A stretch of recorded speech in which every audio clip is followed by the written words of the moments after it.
¿Me confirman si observan? ¿Aló? Sí, doctor. ¿Se observa? Sí, doctor. Listo, entonces empezaremos.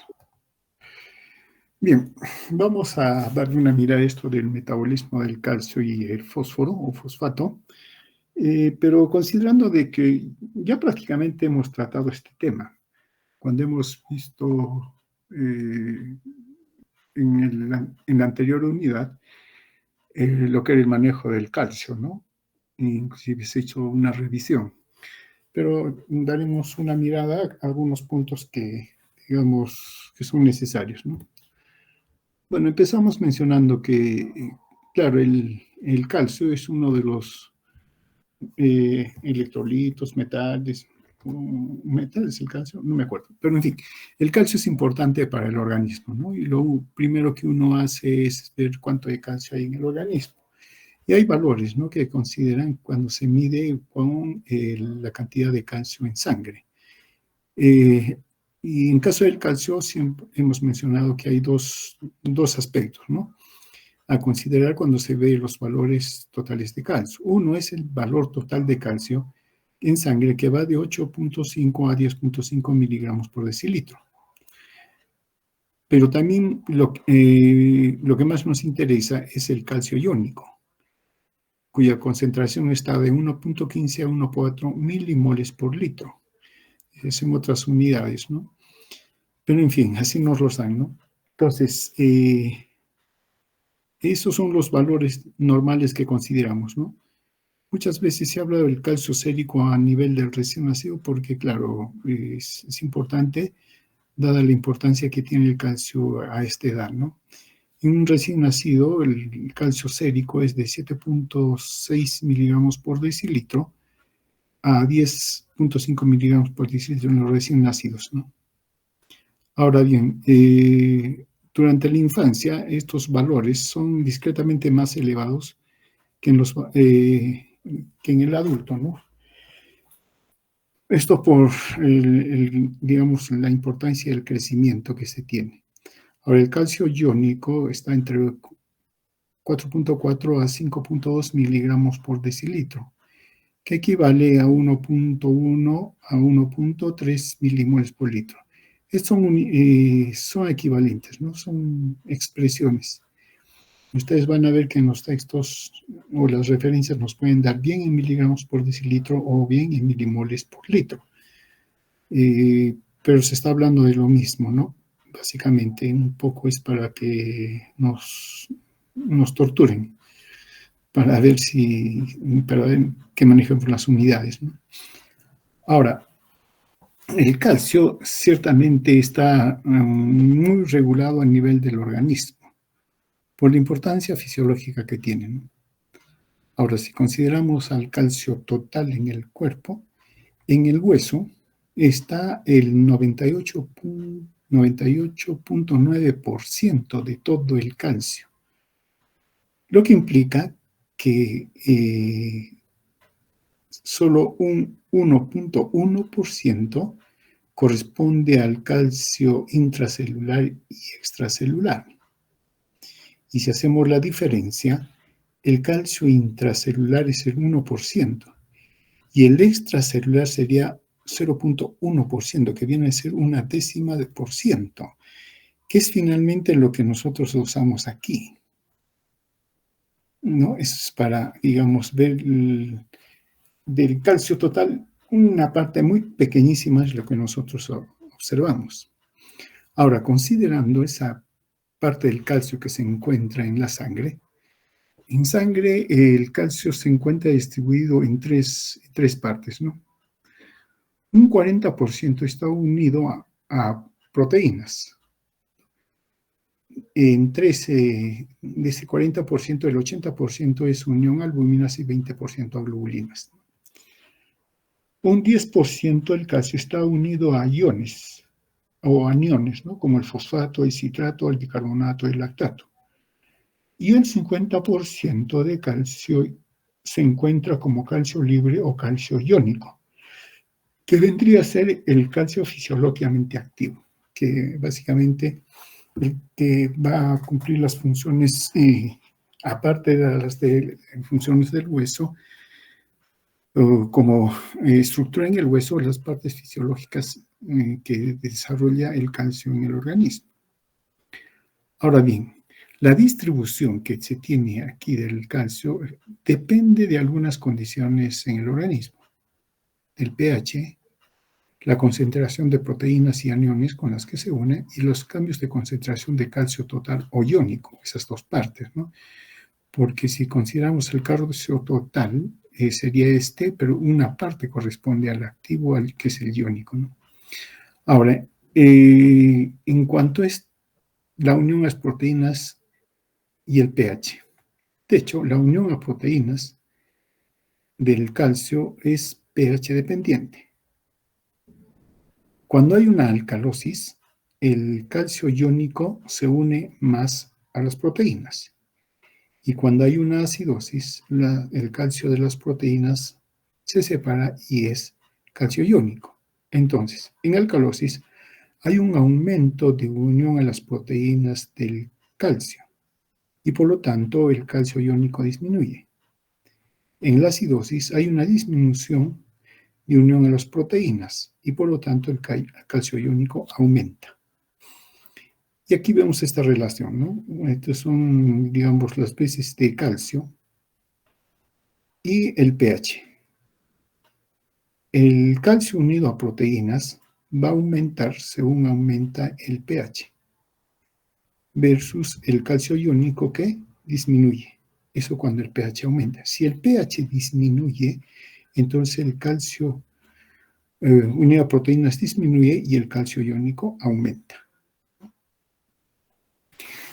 Con respecto a la unión del calcio a las proteínas, es un buen porcentaje, ¿no? Que corresponde al total de calcio. Ahora bien, la primera causa de disminución de calcio total es la hipoalbuminemia. Claro, si hay menos proteína con el cual el calcio se puede unir, ese calcio va a quedar libre y va a ser eliminado. Entonces, en este caso, cuando hay hipoalbuminemia, el calcio iónico va a permanecer normal. Y si dosamos calcio iónico, entonces no se va a notar la diferencia, ¿no? Entonces se corrige para obtener el calcio total. Considerando un pH de 7.4, que es el pH normal en sangre, ¿no es cierto? Cada gramo por decilitro de albúmina une 0.8 miligramos por decilitro de calcio. Por lo cual, cuando los niveles de albúmina se encuentran por debajo de lo normal, se debe corregir. Y se corrige, ¿no? Calcio total corregido en miligramos por decilitro es igual al calcio medido en miligramos por decilitro más 0.8 multiplicado por 4 menos la concentración de la albúmina sérica en gramos por decilitro. Entonces se tiene ya el calcio total corregido. Porque, ¿qué puede suceder? Si nosotros consideramos que el calcio iónico es el 50% de la proporción de calcio en sangre, entonces nosotros podemos simplemente duplicar y tendríamos el calcio total. Pero tendríamos que ver si es que las proteínas son normales. Si es normal, se podría hacer esa estimación. Pero si no, habría que hacer la corrección como se describe acá, ¿no? Ahora, hablando fisiológicamente, el calcio iónico es el fisiológicamente activo. Como mencionamos, su valor no se ve influido por las proteínas o los iones y su interpretación es sencilla y adecuada más al estado del paciente. Y también es útil en varias condiciones cuando digamos, se evalúen ciertas patologías en el organismo, ¿no? Ahora, en cuanto a la importancia del calcio, bueno, antes de eso, en cuanto a la distribución que estábamos hablando, como dijimos, más o menos el organismo tiene 1000 gramos o miligramos de calcio. Ahora bien, el 99% se encuentra en el hueso como hidroxiapatita y el 1% restante es el que está afuera, de los cuales 40% está unido a la albúmina, 10% a citrato y fosfato. El otro 50%, ¿a qué corresponde? ¿Me pueden responder?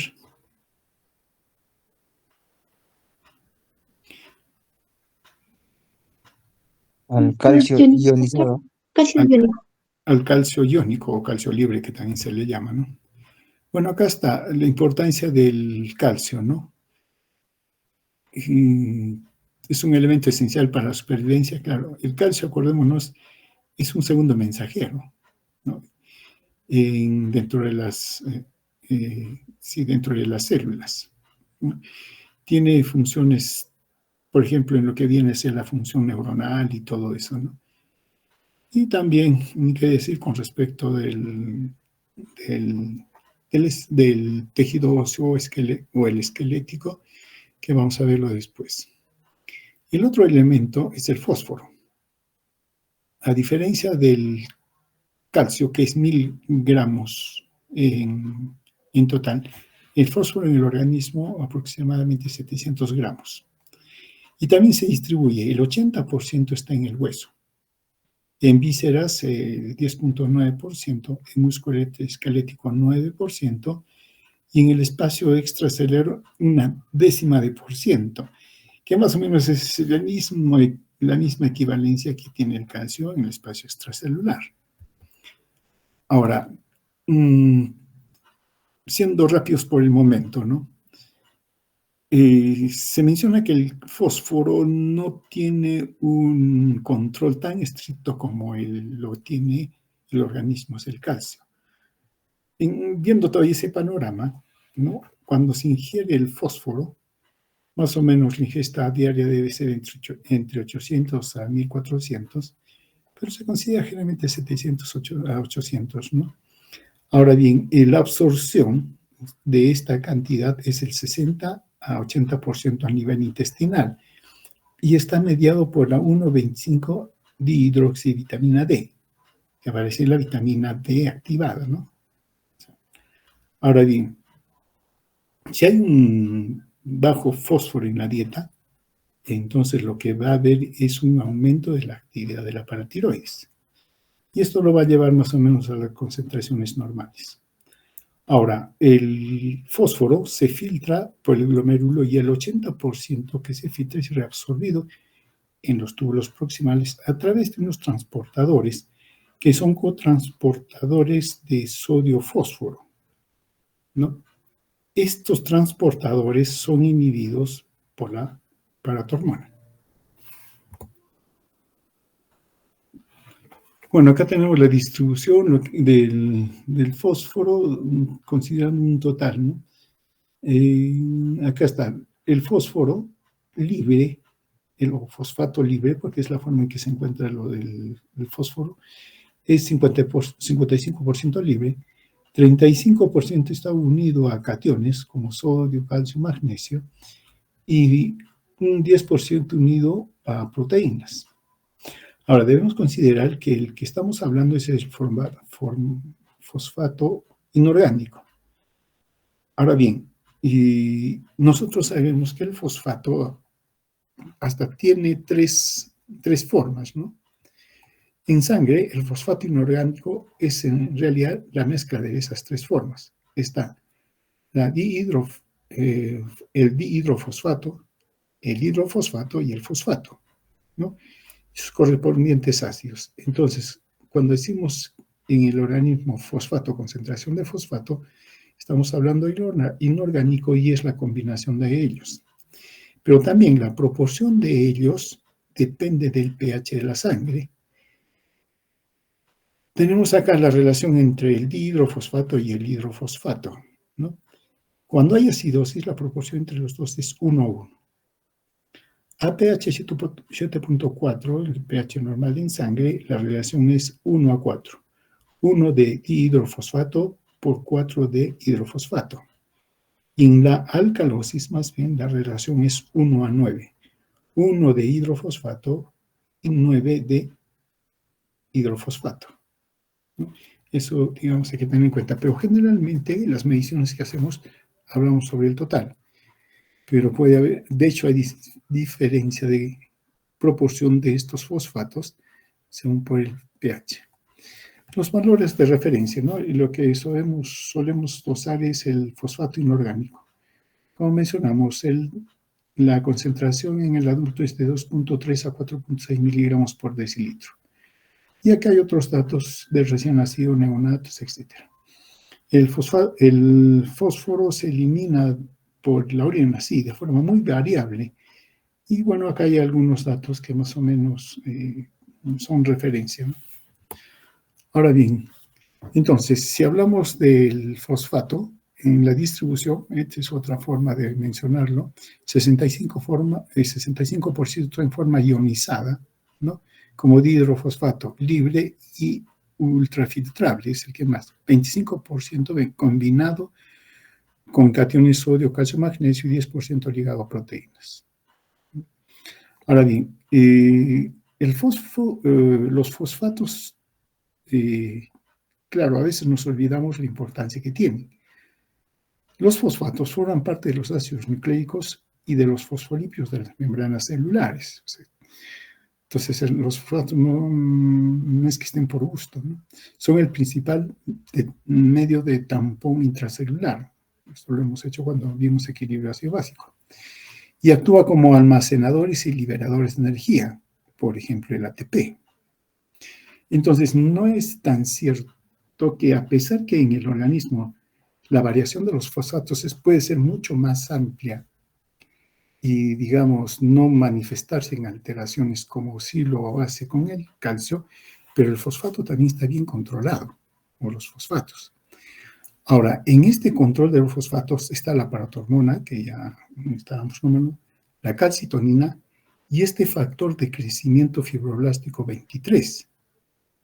Los tres tienen un efecto hipofosfemiante, disminuyen los niveles de fósforo, mientras que la vitamina D tiene un efecto más bien de aumentar el fósforo.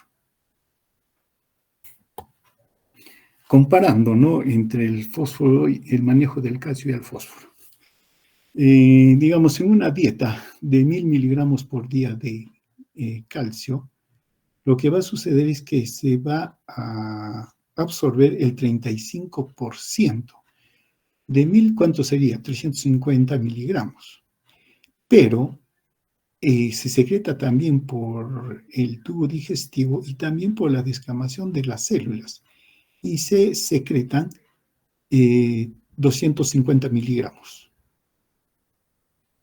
Entonces, si se absorbe 350 y se secreta 250, lo único que queda es un 10%, que vendrían a ser 100. Y por lo tanto, con las heces se elimina el 90% de calcio excretado en las heces, ¿no?, de todo el calcio. Es por esta relación que hay entre lo que se absorbe y lo que se secreta. En caso del fosfato, prácticamente todo el fosfato se absorbe, ¿no?, en términos generales. Ahora, los dos pasan al líquido extracelular. El 99% del calcio es reabsorbido en los túbulos proximales, en el haz de Henle y en túbulos distales por efecto de la hormona paratiroidea. En el caso del fosfato, este se excreta por mecanismo de rebosamiento. Eso es lo que se menciona, ¿no? ¿Eso qué significa? Que hay todo un conjunto de mecanismos que hacen que se absorba el fósforo, pero es saturable. Y si la cantidad de fósforo es superior a esa capacidad, simplemente el riñón lo deja pasar y lo elimina. Ese es el mecanismo de rebosamiento, que por el momento, ya que el texto también lo menciona, lo dejamos ahí, pero en realidad está mucho más controlado aparentemente, ¿no? Ahora bien, entonces, ¿qué hay con respecto al factor de crecimiento de fibroblastos 20, ¿no? Claro, esto se ha ido descubriendo a propósito de la fosforilación de la vasculatura que se da cuando hay hipofosfatemia. Entonces se echaron a buscar cuál era el problema. Entonces se encuentra con el fosfato, el factor de crecimiento del fibroblasto. Y aparentemente en el organismo, la regulación de los niveles adecuados del fósforo se debe a una interacción entre el esqueleto, el riñón y el intestino. Bueno, eso no sería noticia para nosotros, ¿no? Pero también hay que reconocer que el fósforo es un elemento crítico para el mantenimiento de la integridad del esqueleto. Claro, está depositado tanto calcio como fósforo en la hidroxiapatita, ¿no? Pero también es importante para la comunicación de numerosos procesos celulares. Y también se ha visto que la hiperfosfatemia ha sido estadísticamente asociada a calcificación vascular, la hiperfosfatemia, perdón, e incremento de la morbimortalidad. Entonces, por lo que el control del fósforo se ha convertido más bien en un campo importante de investigación. Ahora, en ese sentido, el factor de crecimiento fibroblástico 23 ha aparecido como una nueva hormona implicada en la regulación del fósforo.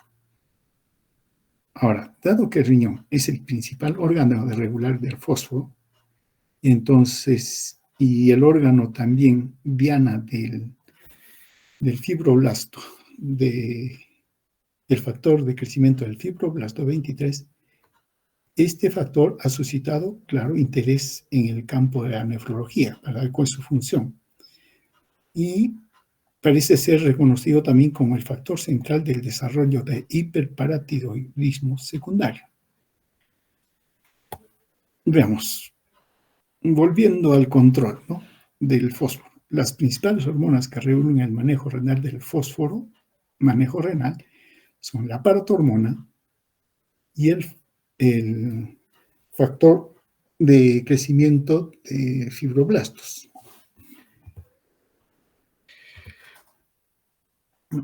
Ahora bien, en individuos sanos, el aumento de la concentración sérica de fosfato induce la secreción de la paratormona y este factor.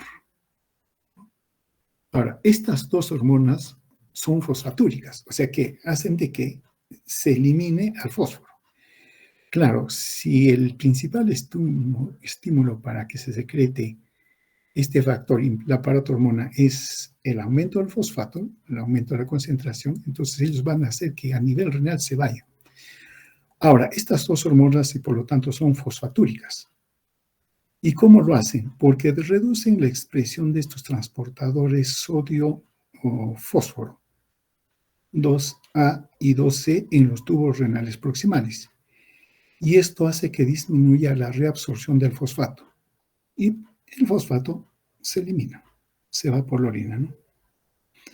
Por otro lado, la paratormona también aumenta a la 1-alfa-hidroxilasa a nivel renal. ¿Y eso qué hace? Que aumente la producción de la 1,25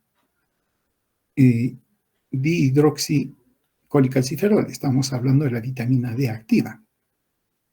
Y esto hace de que la vitamina D mejore la absorción intestinal del calcio y el fósforo. Entonces, mientras que la paratormona y el factor de crecimiento del fibroblasto hace que se elimine el fósforo, y más bien el calcitriol hace que se absorba y ella también a nivel del intestino. Y también habría una evidencia de que aumentaría la resorción ósea, porque también ese es el efecto que tiene la vitamina D para elevar el calcio a nivel de sangre. Y hay evidencias que sugieren que la paratormona induce la expresión y secreción del factor de crecimiento del fibroblastos, y este factor a su vez disminuye la producción del calcitriol, ¿no?, que es un inhibidor a su vez de la producción de la paratormona. Entonces, aquí hay una relación entre los tres, ¿no?, que se regulan entre ellos, pero también están, digamos, jugando en función al fósforo. Ni que decir, el calcio también no es que desaparezca. Acá está lo que estamos mencionando, ¿no? Aquí está en el túbulo proximal, y acá hay unos transportadores, ¿no?, transportador de fósforo, transportadores de fósforo sodio que se encuentran aquí, esos permiten que se absorba el fósforo, ¿no? Pero si se cierra aquí, porque estos son inhibidos, entonces no se absorbe el fosfato. Y ese es el efecto, el mecanismo por el cual a nivel renal no se absorbe el fosfato en presencia de paratormona y del factor de crecimiento del fibroblasto. Bueno, acá hay una relación que hay entre los tres, ¿no? Que estamos mencionando.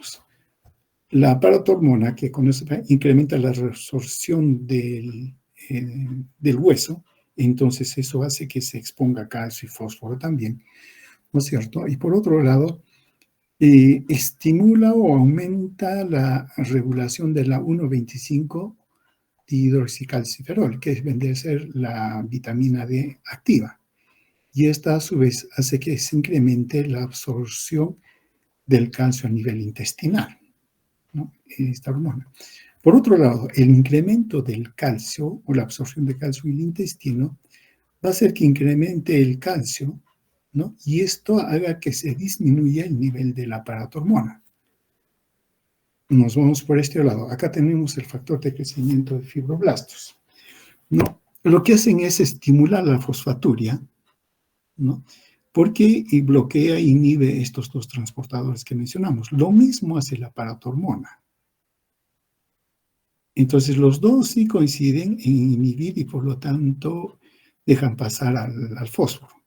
Pero recordemos más bien que la paratormona inhibe más bien la eliminación del calcio, ¿no? Tenemos aquí. Por otro lado, el factor de crecimiento de fibroblasto inhibe a la 1,25 dihidroxivitamina D, el calcitriol. Entonces, deja de inhibir y deja de actuar y disminuye la absorción, en este caso de fosfato. Claro que también disminuiría la absorción del calcio. Ahora, el aumento del 1,25 dihidroxivitamina D estimula la producción del factor de crecimiento del fibroblasto. Y a su vez, el factor de crecimiento del fibroblasto inhibe al 1,25. Allí hay una regulación. Entonces, como ven, la regulación que se hacen entre ellos y el nivel del calcio y el fósforo es un poco más complejo de lo que se consideraba. Y también, digamos, no es que el fósforo no sea controlado, está también bien controlado por el organismo bajo estos sistemas. Simplificando con respecto al factor de crecimiento 23. A nivel del hígado hace que se elimine más el fósforo y disminuya la actividad de la vitamina D3. Esto hace que baje el nivel de fósforo a nivel de la sangre, de la sangre, y esta inhibición lo que va a hacer es inhibir el factor de crecimiento. Un efecto negativo que hay a este nivel, ¿no? Ahora, la vitamina D3 y altos valores de fósforo, más bien lo que van a hacer es favorecer a nivel de los osteocitos la formación del factor de crecimiento. A esto va a actuar a nivel de la glándula paratiroidea. Eso nos olvidamos de mencionar, que este factor de crecimiento disminuye la producción de la paratormona, ¿no? Entonces, esto actúa a nivel de la glándula paratiroides, ¿no? Y con una disminución de la hormona paratiroidea. Listo. Esto es, bueno, dando la relación que existe en estos factores de que controlan tanto al calcio y sobre todo al fósforo, que muchas veces mencionamos que como que no está bien controlado, ¿no? Solo para recordar las funciones de calcio, ¿no?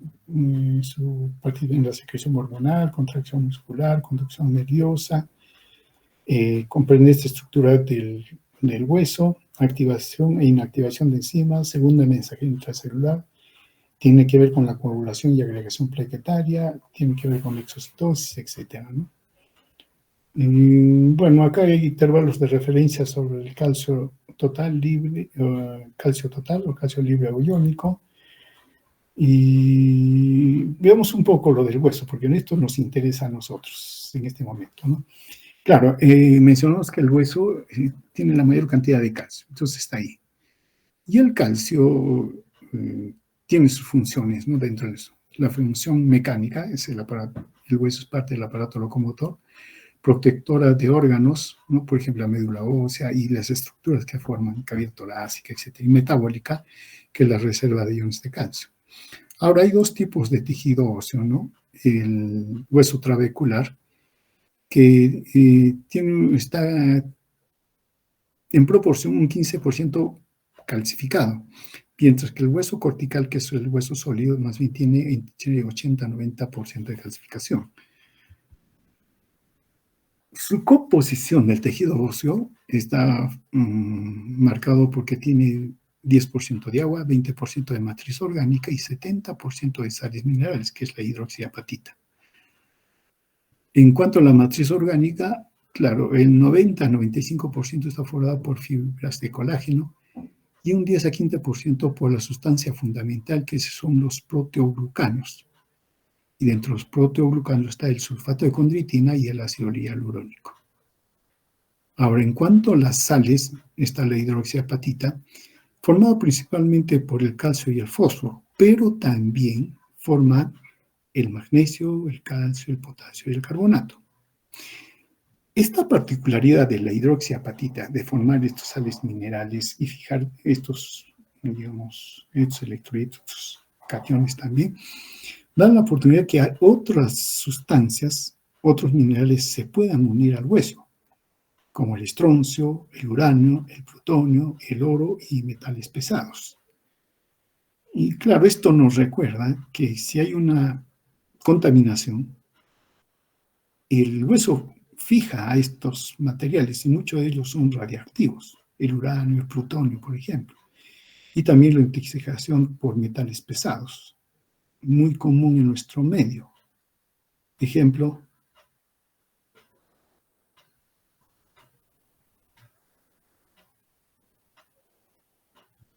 ¿aló? ¿Qué metal pesado? Plomo, doctor. El plomo. Claro, el plomo por eso, pero hay otro.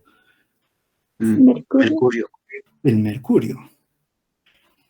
Estos metales pesados y también está el uranio, todo eso, se fijan al hueso y pueden permanecer por mucho tiempo, con todo el problema que atraen de intoxicación por radiación y todo lo demás, ¿no? Entonces, ese es un problema que se tiene, ¿no? Sobre todo en las zonas donde hay la minería y ese tipo de cosas. Bueno, esta es la composición, ¿no? Ahora, durante la vida el hueso es remodelado, ¿no? Hay una remodelación del tejido óseo. Ahora, los mediadores de la remodelación ósea son las hormonas calciotrópicas que estamos mencionando. La paratormona, y hay un péptido relacionado a la paratormona que es mucho más pequeño, pero tiene las mismas funciones prácticamente, ¿no? La 1,25 de hidroxicalciferol. Los tres incrementan la resorción ósea por el osteoclasto, ¿no? E incrementa la frecuencia de activación de la remodelación ósea, claro. Miren, aquí tenemos a la 1,25. Hace un momento mencionamos como hace una remodelación, una resorción ósea, se libera calcio y se libera fósforo. Por eso que la 1,25 de hidroxicalciferol aumenta el fósforo, a diferencia de las otras tres que hemos mencionado, que más bien lo bajan. Ahora, el control fisiológico del recambio óseo puede desorganizarse, ¿cierto? Y hay un exceso de hormonas calciotrópicas. Claro, si hay exceso de acción de estas hormonas, lo que va a suceder es que el calcio se libera y hay una hipercalcemia. Pero la cosa no es tan simple, ¿no? Hay controles endocrinos, paracrinos y autocrinos en la resorción y reparación ósea. Lo que mencionamos, ¿no? Que el hueso se compone por una matriz orgánica que se fortalece notablemente por depósito de sales de calcio. Claro, es mucho más duro, ¿no? Estas sales se depositan en la matriz, ¿no? Compuesta por calcio y fósforo y se denomina la hidroxiapatita que hemos mencionado. Ahora, La homeostasis de estos minerales se mantiene por dos grandes sistemas que ya lo hemos ido mencionando. El sistema hormonal, formado por dos hormonas que actúan sobre la concentración sanguínea del calcio, la paratormona, ¿no?, y la calcitonina. Esto en razón a oposición que tienen las dos. Una aumenta y la otra disminuye.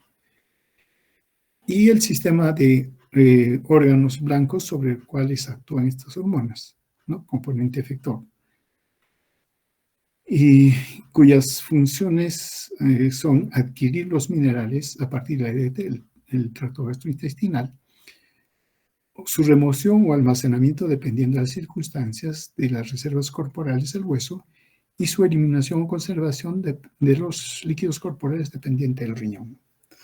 Ahora bien, si bien es cierto, estamos hablando de dos paratormona y de la calcitonina, pero miren, hay otros que también intervienen. Estimulan la plastogenia o potenciación de la resorción, la paratiroidea que mencionamos, la vitamina D3, los glucocorticoides que también ya los vamos mencionando y las hormonas tiroideas. También incrementan la resorción las citoquinas proinflamatorias. Estamos hablando del factor de necrosis tumoral, interleucina 1, 6, 11, la prostaglandina E2 y estas otras moléculas, ¿no?, están aquí, que las vamos a ver dentro de un momento más adelante. Inhiben la plastogenia, o sea que más bien hacen que se deposite hueso o esta matriz, ¿no?, para que haya formación de hueso. La calcitonina y los estrógenos. Y hemos hablado, en algún momento hemos conversado sobre los estrógenos. La cantidad de calcio que hay, el fósforo, el factor de crecimiento transformante beta, el factor de crecimiento semejante a insulina, el factor de crecimiento derivado de las plaquetas, y acá hay otros más, ¿no?, que tienen que ver con el depósito de hueso o depósito de tejido óseo, claro, en el hueso. Ahora bien, entonces, no solo son estas hormonas, pero aún así la hormona paratiroidea y la vitamina D tienden a conservar los minerales y elevar su concentración en plasma. En realidad, los dos se preocupan porque hay una buena concentración, mientras que la calcitonina en disminuir la concentración, pero también no lo hace porque ella quiere, sino es porque hay un exceso. Entonces, entre las tres, lo que van a ver es que el calcio esté en su nivel de sangre, en su nivel normal en sangre. Como mencionaba, la paratormona, producida en la paratiroides, detecta el nivel de calcio extracelular a través de este tipo de receptor que sensa el calcio y que detecta la disminución, la hipocalcemia, ¿no? Entonces, lo que va a hacer es potenciar en las células paratiroideas la capacidad secretoria de las glándulas paratiroides y aún también que estas puedan proliferar. Claro, eso va a redundar en mayor producción de paratormona. Mientras que el calcitrión reduce la síntesis y proliferación de las células paratiroideas. Por eso que se menciona que el calcitriol es un inhibidor de la hormona paratiroidea. Veando la paratormona y cómo actúa. Bueno, acá mencionamos, ¿no?, esta es la glándula paratiroides que produce la paratormona. ¿Pero por qué produce paratormona? Porque hay un descenso del calcio a nivel de sangre, ¿no?, y esto es detectado a través de este sensor del nivel del calcio. Entonces libera paratormona.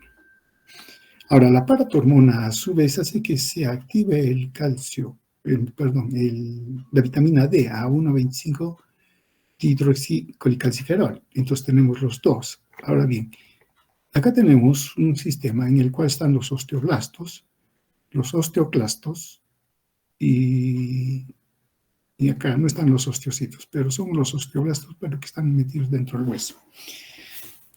Veamos, la paratormona y la vitamina D van a estimular a los osteoblastos que se encuentran en los huesos, sobre todo en la cubierta, ¿no?, en la parte superior.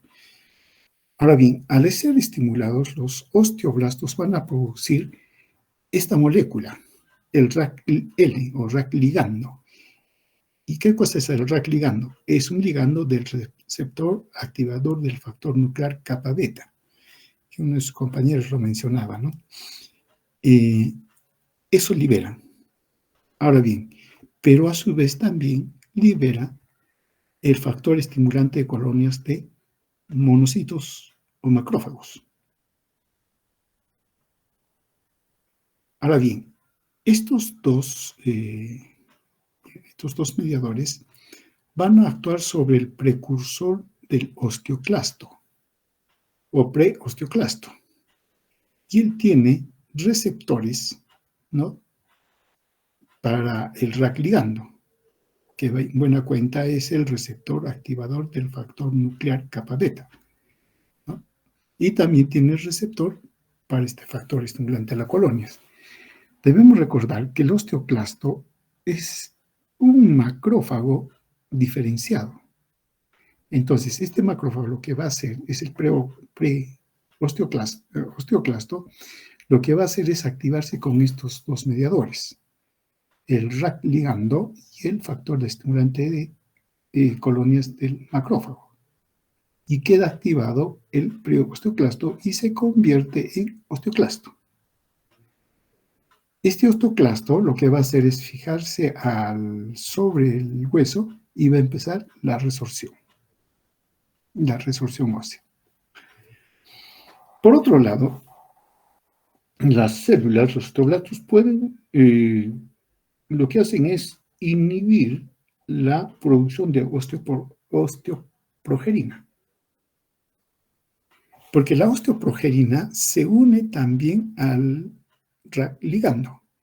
Y si se une la osteoprogerina al RAC ligando, entonces RAC ligando ya no se puede unir con el receptor RAC que está en el macrófago y deja de tener el efecto.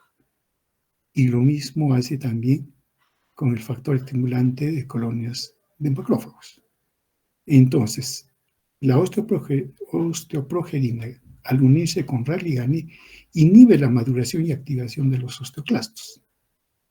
Se detiene, no hay resorción ósea. Por otro lado, también ya alguna vez hemos mencionado que los estrógenos participan y protegen a la mujer en edad fértil para que no haya una resorción ósea, no haya una osteoporosis. Y es que los estrógenos inhiben la actividad de los osteoclastos, los inhiben.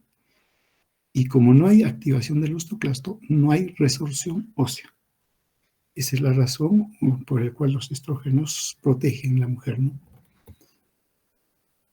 Bueno, esto de la calcitonina ya casi lo conocemos, no hay mucho problema con esto. La calcitonina es producida por las células parafoliculares, ¿no? Es también un polipéptido, o es un polipéptido producido por las células C. Se estimulan cuando hay una hipercalcemia aguda. Actúan sobre el osteoclasto inhibiéndolo, ¿no? Inhiben, por lo tanto, la resorción ósea. También tiene propiedades analgésicas reconocidas como beta-endorfinas.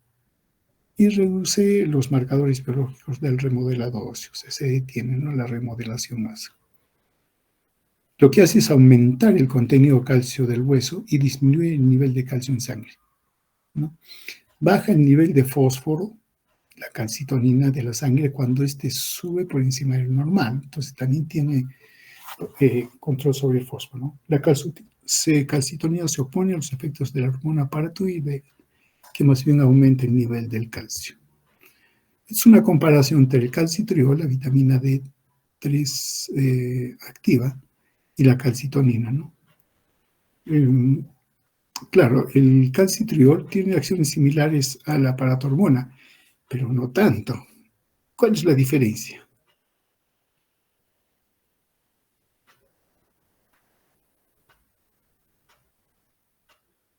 Si mencionamos de que ambos pueden elevar el calcio en sangre, sí, podemos decir que sí. Entonces ahí uno puede decir que tiene acciones similares, pero ¿se diferencian en qué? Ya lo hemos mencionado.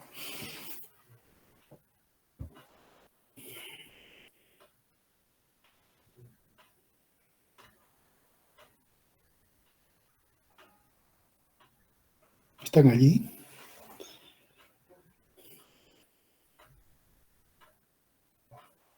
Deben estar pensando.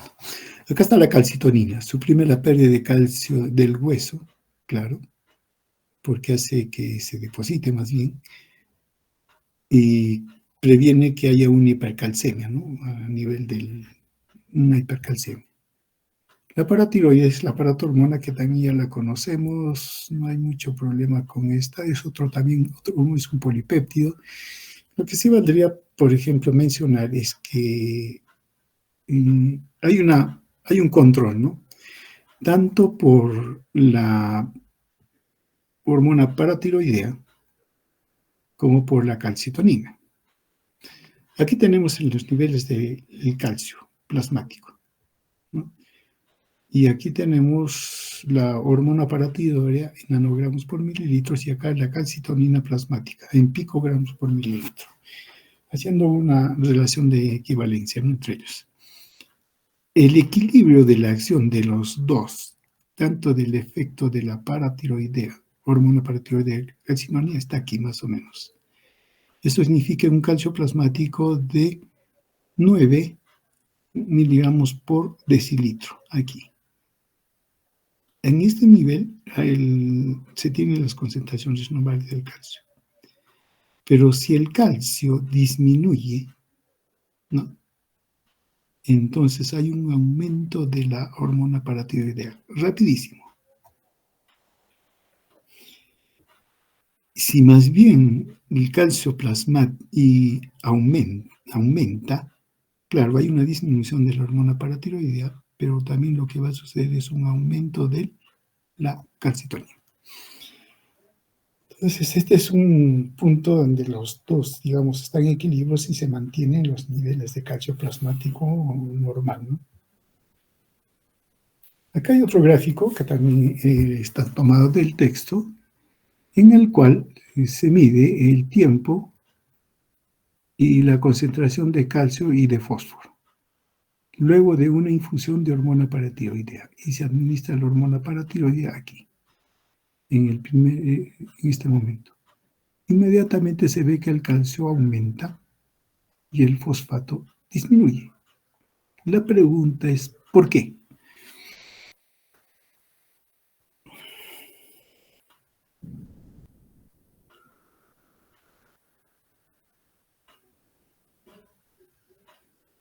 ¿Aló? ¿Están allí?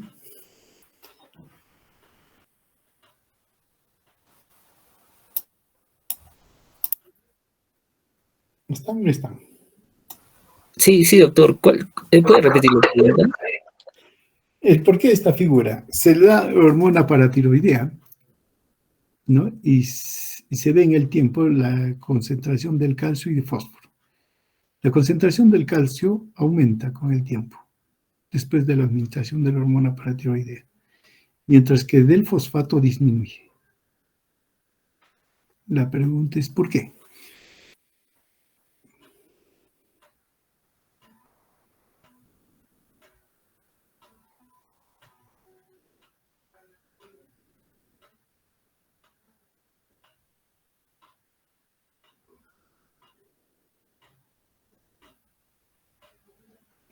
¿Nadie?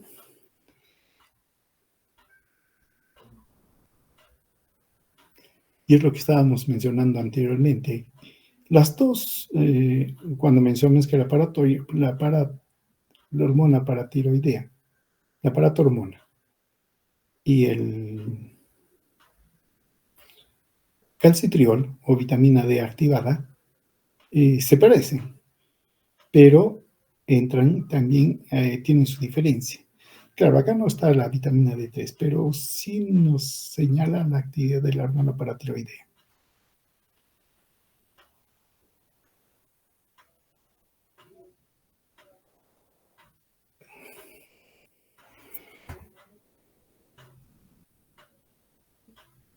A ver, mientras van pensando. La paratormona, ¿no? Sus acciones aumentan los niveles plasmáticos no solo de calcio y magnesio, disminuye los niveles plasmáticos de fósforo, es lo que hemos visto en la anterior figura, aumenta el número de actividad de los osteoclastos, también lo hemos visto, aumenta la absorción renal de calcio, claro, aumenta la excreción de potasio y favorece la formación de calcitriol.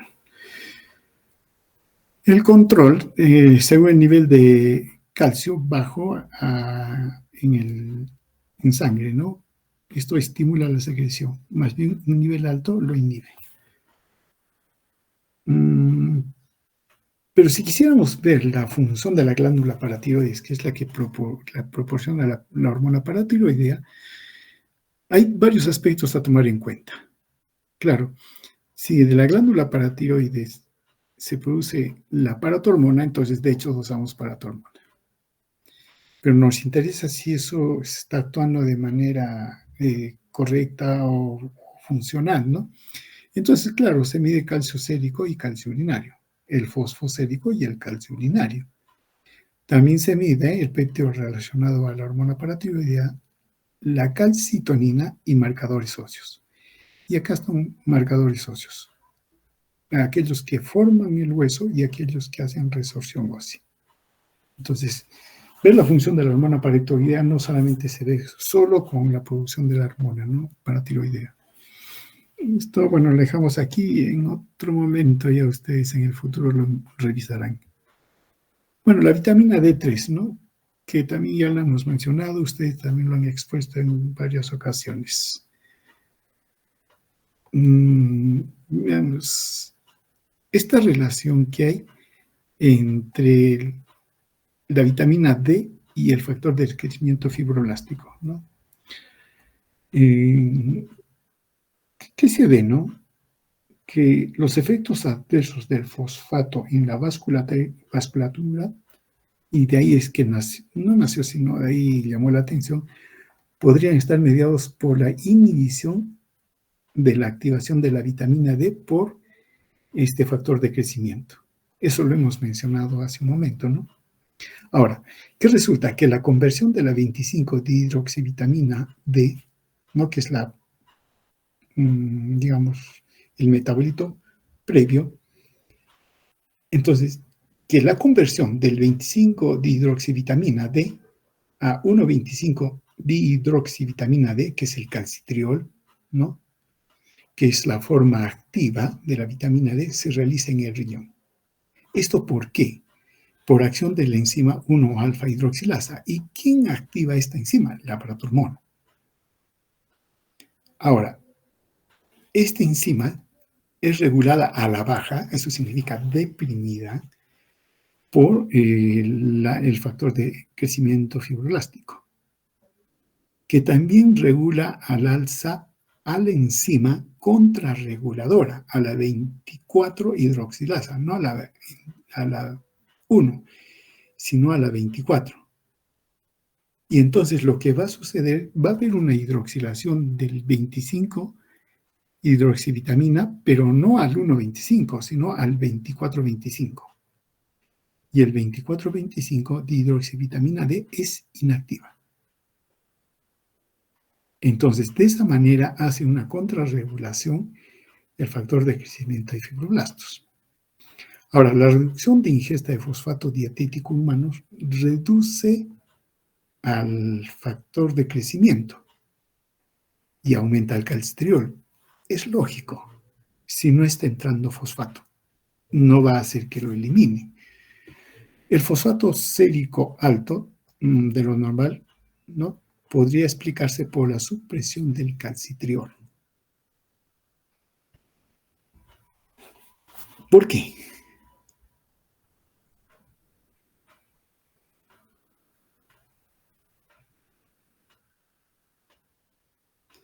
Y esa es la razón, ¿no? Por el cual la hipercalcemia causa daño a los vasos, lo que mencionamos anteriormente, ¿no? En un comienzo dije la hipofosfatemia, pero es la hiper, más bien. Bueno, acá está la actividad de la vitamina D, cómo se activa y todo lo demás, que eso ustedes ya lo conocen, y algunos detalles, ¿no? Que hay que ver. Claro, la vitamina D, la forma activa es la dihidroxicolicalciferol, que vendría a ser esta. Pero para eso, claro, se tiene ingesta de vitamina D por la dieta puede ser, pero lo obtenemos desde el colicalciferol a nivel de piel, ¿no? Ahora bien, a nivel de piel, por exposición de la luz, etcétera, lo que tenemos es el colicalciferol o vitamina D. Esto, al pasar por el hígado, se convierte en 25-dihidroxicolicalciferol. Y luego, en el riñón, es convertido a 1,25-dihidroxicolicalciferol y que va a actuar, ¿no?, dentro de sus funciones a nivel del epitelio para la absorción intestinal del calcio, ¿no?, mediante estas otras moléculas que hay acá. Muy bien. ¿Qué es lo que sucede? Que nosotros podemos, y de hecho tenemos una gran reserva de vitamina D. Tenemos como, si no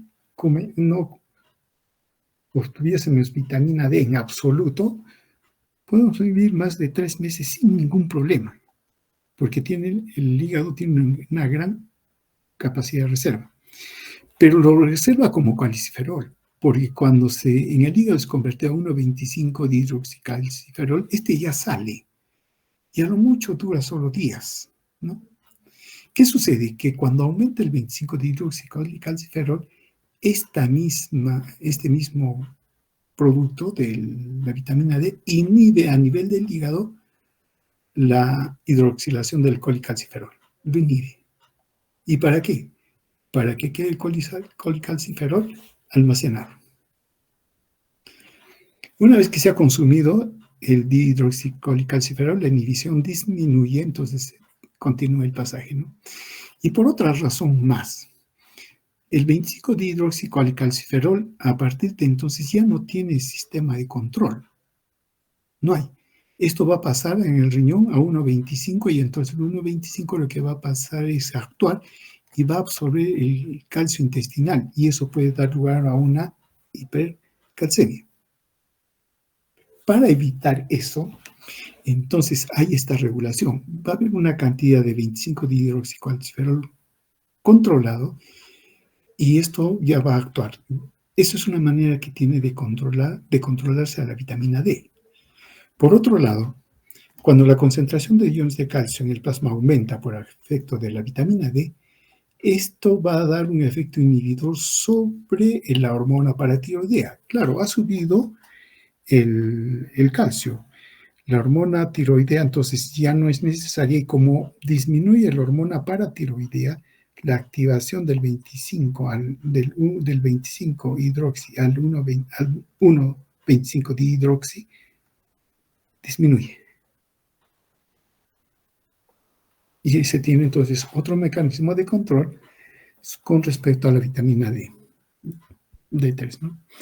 Y miren, acá hay dos gráficos que nos ilustran con respecto al comportamiento del 25-dihidroxicolicalciferol. Si hay una ingesta de vitamina D en bastante cantidad, ¿no? Los dan la mitad, una vez y media, 2 veces, etc. O sea, aumentamos la gente de vitamina D. Si no existiera este control, entonces, de hecho, uno piensa que el 25-hidroxicalciferol debe aumentar. Y sí, aumenta, pero en niveles bajos, cuando las concentraciones de ingesta de vitamina D son bajas. Pero miren, antes de llegar a la mitad, ya llega a su límite y por más ingestión de vitamina D que nosotros tuviésemos, ya el 25-hidroxicolicalciferol en el plasma no aumenta. Es por esto. Por otro lado, acá tenemos el calcio plasmático, nivel de calcio plasmático, y aquí tenemos el 1,25 dihidroxicolicalciferol. ¿Cuál es la regla? Que si aumenta el dihidroxicolicalciferol, ¿qué pasa con el calcio?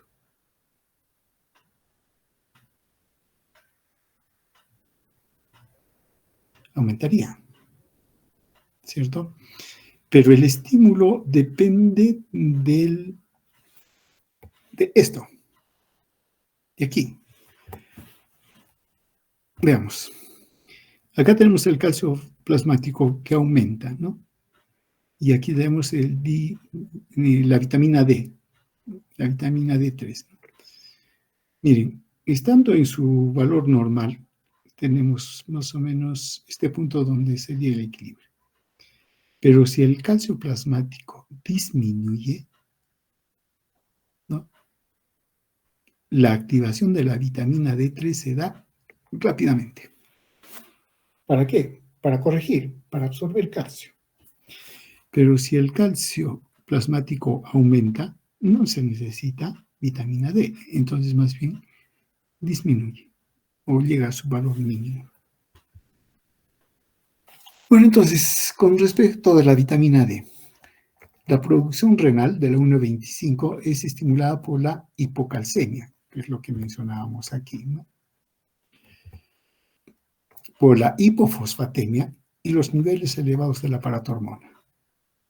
La 1-alfa-hidroxilasa es potencialmente inhibida por la 1,25-dihidroxicalciferol, como un efecto feedback negativo. Por otro lado, la vitamina D es esencial para la mineralización de los huesos, ¿no?, debido a un efecto indirecto al incrementar la absorción intestinal y mantener los iones dentro de estos iones en el rango normal. Pero hay una función indirecta de la 25-hidroxicalciferol sobre el hueso. Es aumentar la movilización de la reserva del calcio, cuando el calcio dietario es insuficiente.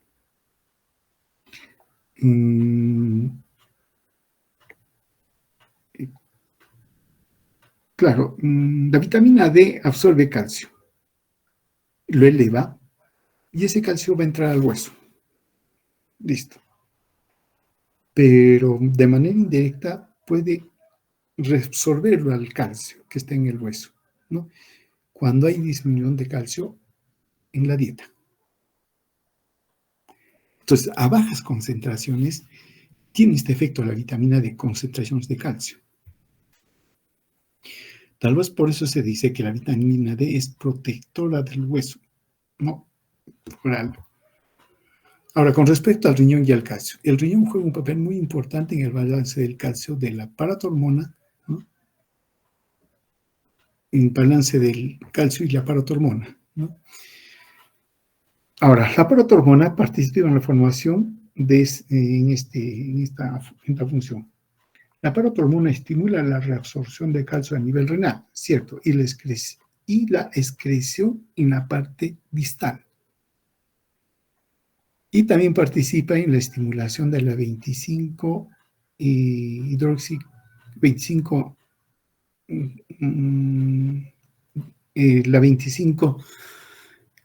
calcitriol, ¿no? Ahora, esto a través de la 1-alfa-hidroxilasa para que se incremente la síntesis de la 1,25. Una reducción del calcio extracelular estimula la producción de 1,25, ¿no? 20% del calcio filtrado se reabsorbe en el asa ascendente de Henle y un 15% se reabsorbe en la circunvolución del túbulo distal. En ambos sitios, la paratormona se une al receptor de paratormona y aumenta la recepción de calcio. Acá hay un detalle que debemos mencionar. Casi el 90% de calcio que se absorbe se hace en la parte proximal de la nefrona. Y en la parte distal solo queda un 10% que el riñón va a jugar, dependiendo de las hormonas, para el control del calcio. Es solo al final y solo con un 10%. El otro 90% no juega para el control. Bueno, esto es solo un resumen, ¿no? Si disminuye el calcio, aumenta la paratormona, aumenta la vitamina D, la vitamina aumenta la absorción intestinal de calcio, la paratormona aumenta la reabsorción de calcio a nivel renal, ¿no? Y la paratormona también aumenta la liberación de calcio por resorción ósea. Viendo la regulación con estas dos hormonas, la paratormona y la calcitonina. Si el calcio baja en el plasma, las glándulas paratiroideas secretan paratormona y el calcio en el plasma aumenta. Esta misma disminución del calcio en el plasma inhibe a las células C de la paratiroides. Entonces, no hay secreción de calcitonina, no actúa. Pero si el calcio aumenta en plasma, lo que va a suceder es que va a activar las células T, aumenta la calcitonina y disminuye el calcio. Pero este aumento del calcio en el plasma inhibe a la glándula paratiroides para que no aumente la hormona paratiroidea. Y bueno, este viene a ser ya solo con el calcio, ciertamente, la relación que existe entre todos estos mediadores, ¿no? En una disminución de la calcemia, la calcitonina disminuye. Aumenta la secreción de paratormona. Esto a nivel del hueso va a hacer que haya una resorción, ¿no? Y entonces una salida del calcio a nivel extracelular aumenta la osteólisis, ¿no? Esa es la resorción y aumenta la actividad de la N de los osteoblastos, la actividad de los osteoclastos. Por otro lado, este aumento disminuye la síntesis de la 24-25 dihidroxicalciferco, es la parte que es inactiva, ¿no? A nivel renal, lo que va a hacer es disminuir la calciuria, o sea, retiene calcio, aumenta la fosfaturia, se elimina el fósforo. Y va a hacer que se active el calcitriol, aumenta el calcitriol. Y esto a nivel renal, lo que más bien va a hacer el calcitriol es disminuir la calciuria, o sea, retiene el calcio, pero aumenta la fosfaturia, elimina el fósforo. Esa es la diferencia que yo les pedía, ¿no?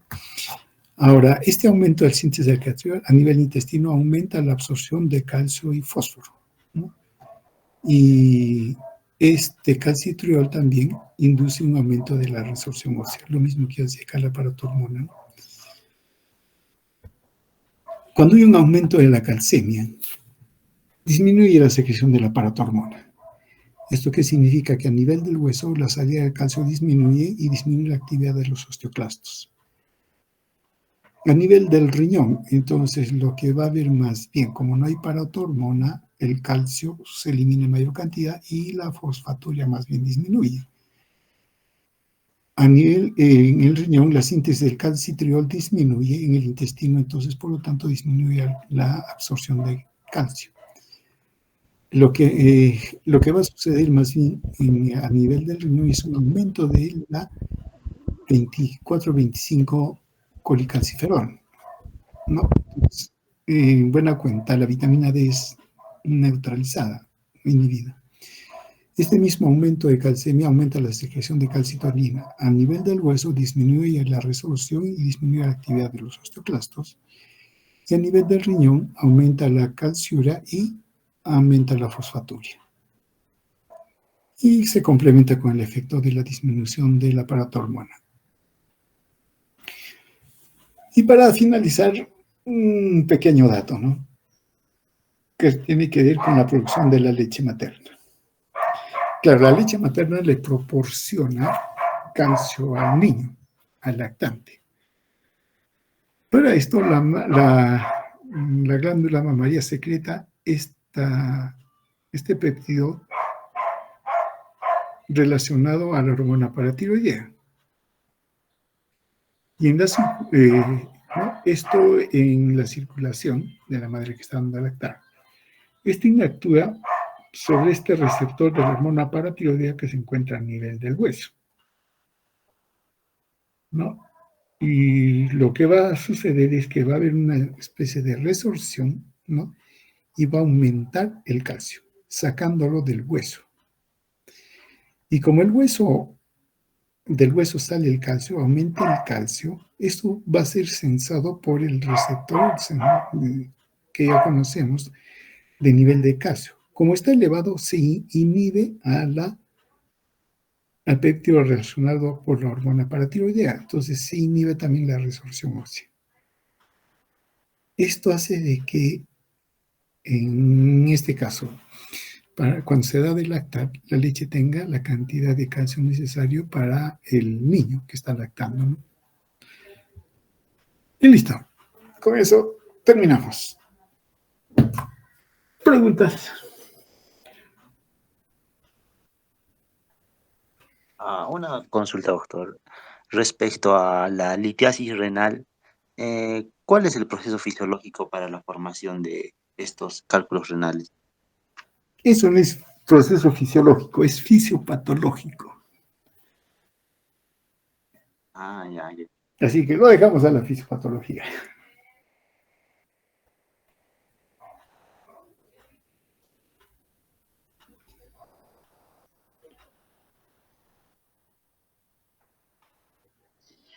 Doctor, disculpe, con respecto a los informes de la práctica del grupo B1, ¿Qué saben? ¿Se ha abierto el local? No se ha abierto. sigue cerrado, doctor. Para mañana, ¿qué prometen? ¿Van a seguir cerrado o ya lo van a abrir? No sabría decirle, doctor, pero 7:33 seguía cerrado, doctor. Ya, mire, esperemos mañana cómo está. Si lo abren, bueno, ya pues me entregan, ¿no? Me entregan el trabajo, los informes, y la mañana a las 8. Me dan una Ya. llamada, yo les digo dónde estoy y me lo alcanza. Pero si sigue cerrado, ¿qué podríamos hacer? Ya pues para el lunes. Mm, Bueno, así es la suerte, ¿qué vamos a hacer? Ya, ¿Listo? ya, doctor. Ya. Muy bien, Ah, doctor. listo. Entonces, si ya no hay otra consulta, entonces nos vemos no sé cuándo.